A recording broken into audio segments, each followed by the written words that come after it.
जब किसी से प्यार करते हैं जिसके आने पर ये उम्मीदें थी कि तब्दीली आएगी, वो तब्दीली के ऊपर वो उन्होंने कहा कि चलो बाहर झंडे सब लहराते हैं, मैं समंदर की तह में जाके पाकिस्तान का झंडा भी लहराऊंगा, इमरान खान का पोस्टर भी उठाऊंगा। ये इस नौजवान के ख्वाहिश और ये उम्मीदें थी।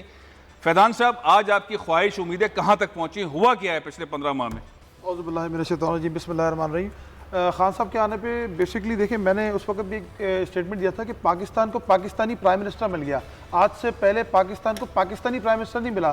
कोई कहता था जी मैं सिंध से हूँ, कोई कहता था मैं पंजाब से हूँ, कोई कहता है बलूचिस्तान से हूँ। हम इतने खुश हुए कि यार एक पाकिस्तानी प्राइम मिनिस्टर मिल गया है, कौम इसके पीछे चलेगी, हम चलने को तैयार हैं। खान साहब जब से इलेक्ट हुए हैं एक रात भी यहाँ पर स्टे नहीं किया। सर माजरत। दूसरी चीज़ सर, मैं अपनी इंडस्ट्री की बात करने के लिए बैठा हूँ। आज मैं रेस्टोरेंट इंडस्ट्री की बात करने के लिए बैठा हूँ। मैं कोई सियासतदान नहीं हूँ, मेरा किसी सियासत से कोई ताल्लुक नहीं है। ठीक बात। रेस्टोरेंट इंडस्ट्री सर इस वक्त जो है ना, आप ये समझें कि इसके लिए तो किसी ने बात उठाई नहीं। ये तो इस वक्त जो है ना मफलूज हो चुकी है। और आप ये समझें कि ये वेंटिलेटर पे है। आप कह रहे हैं जी कोविड से लोग वेंटिलेटर पे चले जाएंगे, ऑक्सीजन उनको चाहिए, तो इस इंडस्ट्री को भी थोड़ी ऑक्सीजन दे देना, थोड़ी सी ऑक्सीजन। आप इधर बड़े बड़े चैम्बर्स, बड़े बड़े लोग बैठे हुए हैं, उन्होंने कभी 15 महीने में हमारे लिए आवाज़ नहीं उठाई।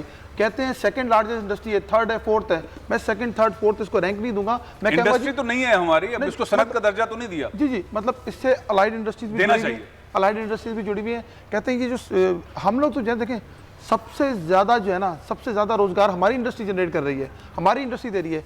एक आदमी जो कभी स्कूल नहीं गया उसको हम लोग नौकरी देते हैं। एक आदमी जिसने MBA चार्टर्ड किया होता है उसको हम नौकरी देते हैं। हम नीचे से लेकर ऊपर तक लोगों को नौकरी जनरेट करके दे रहे हैं। दुनिया में सबसे बड़ा काम है ये। आज तक प्रॉब्लम क्या है इसके अंदर असद साहब, प्रॉब्लम क्या है? क्यों नहीं ये इतने सारे रेस्टोरेंट जो जहां पे SOPs के इश्यूज नहीं हो सकते, क्यों नहीं खोले जा रहे? वजह सर, हम तो रिक्वेस्ट कर करके थक गए।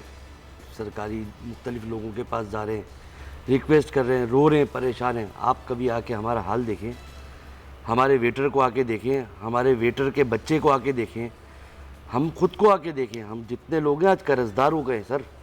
वेटर हमारा भीख मांग है, उसका बच्चा बीमार है। मैं आपको सच बता रहा हूँ, हमारे पास इतने पैसे नहीं हो रहे अगर कोई वेटर का बच्चा बीमार हो रहा है कि हम उसकी मदद कर सकें। इतने पैसे नहीं हो रहे, अगर कोई तकलीफ़ में तो उनको किस तरह खिलाएंगे? दिहाड़ीदार तबका है, रोज़ आते हैं, रोज़ कमाते हैं, रोज़ खाते हैं, रोज़ आते हैं, मगर हम लोगों 15 महीनों में अब उनके साथ क्या आपने? सर 15 महीने पैसे दिए, तनख्वाह दी, हुकूमत ने पैसे दिए, सर बिक गया, आपने सब पैसे कुछ, दिलवाए, सर, फेडरेशन से बात की, चैम्बर से बात की, किसके जरिए आपने अपने लोगों का मसला हल करवाया? सर हम तो मसला कहाँ हल हुआ है सर? हम तो मसले के हल होने का इंतजार कर रहे हैं। हम सब इंतजार कर रहे हैं सर, सबसे रिक्वेस्ट कर रहे हैं, हाथ जोड़ सकते हैं सबसे, और कुछ नहीं कर सकते। हारिस साहब ये हाथ जोड़ रहे हैं आपके चेयरमैन, और फैजान साहब की भी आपने बात सुनी। इतनी बड़ी इंडस्ट्री, कराची वालों के लिए सबसे बड़ी तफरी यही होती है सुपर हाईवे पे या ये फेज 8 के अंदर 2 दरिया पे जाकर जो है वो खाना खा लें। ये रेस्टोरेंट्स बंद है, 15 महीने हो गए। बड़ी बड़ी इन्वेस्टमेंट है, अरबों रुपए की इन्वेस्टमेंट है। हारिस साहब बहुत नौजवान हैं, बहुत ही इनकी गुफ्तगू बहुत मज़ेदार होती है। हारिस साहब क्या कहेंगे, क्यों आखिर ये इंडस्ट्री आपकी नहीं खोली जा रही? आपके किन किन से किस किस तरह के राब्ते रहे हैं? अस्सलाम वालेकुम रहमतुल्लाहि व बरकातुहू। मैं आपका बहुत शुक्रगुज़ार हूँ कि सबसे पहले तो आपने हमें यहाँ बोलने का मौका दिया, हमारी बात हुक्मरानों तक पहुँचाने का मौका दिया। वो तो इज़्ज़ु मन तशा वो तो ज़िल्लु मन तशा। बात यह है कि हमेशा जिसको कमज़ोर देखा जाता है, जिसकी गर्दन पतली देखी जाती है, उसकी दबोची जाती है।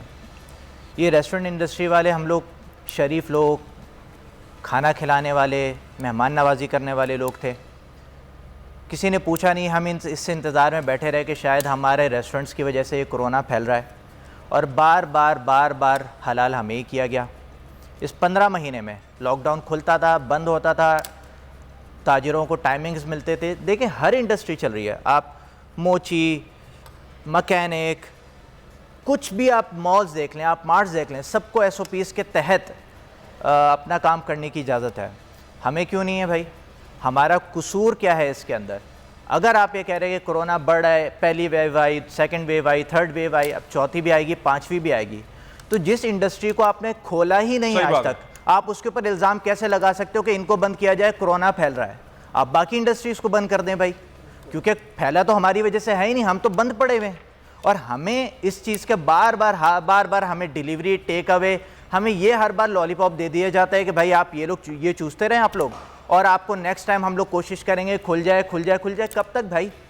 हमारे रेस्टोरेंट्स आधे से ज़्यादा बिक चुके हैं, आधे से ज़्यादा रेस्टोरेंट्स बंद हो चुके हैं। हमारी इंडस्ट्री इस वक्त तबाह बर्बाद है। हमारे रेस्टोरेंट्स का आप आके हाल देखें, बाहर से एक रौनक के लिए बोर्ड जल रहा होता है, अंदर आप आके हाल देखें, आपका अंदर जाने का दिल नहीं चाहेगा। वो टूट फूट का शिकार हैं, वो मट्टी से गर्द से अटे हुए हैं। हमें किस गुनाह की जो पादाश में हमें ये सज़ा दी जा रही है, हमें ये बता दें। हमारा कसूर क्या है कि हमें बंद किया जा रहा है बार बार? जब आते हैं हमें खोलने दिया नहीं जाता। आप मुझे एक बताएं, खाना बेचने पे कौन सी FIR कटती हैं? खाना बेचने पे यार, एक गरीब बंदा जो वहाँ पे वेटरी कर रहा है, कुछ कर रहा है, वो अपने घर का रोजगार के भाई कुछ डिलीवरी टेक अवे के काम, उस पर आके उसको पकड़ लिया जाता है, उसको बंद कर दिया जाता है। आप मॉल्स में, मार्ट्स में जाके क्यों आप FIR नहीं काटते? आप एक बस में जाके क्यों FIR नहीं काटते? जहाँ एक एक बस के अंदर बंदे ठुसे हुए, एक 4x4 के रिक्शे के अंदर 4-4 8-8 बंदे बैठे हुए, उसमें क्यों नहीं काटते? सब्जी मंडी में FIR क्यों नहीं काटते? अरे यार FIR ना कटवाएं हारिस साहब, FIR ना कटवाएं, उनकी भी अपनी भी कोई रास्ता बीच कर निकलना चाहिए। सब्सक्राइब करें और बेल दबाएं ताकि कोई खबर रह न जाए।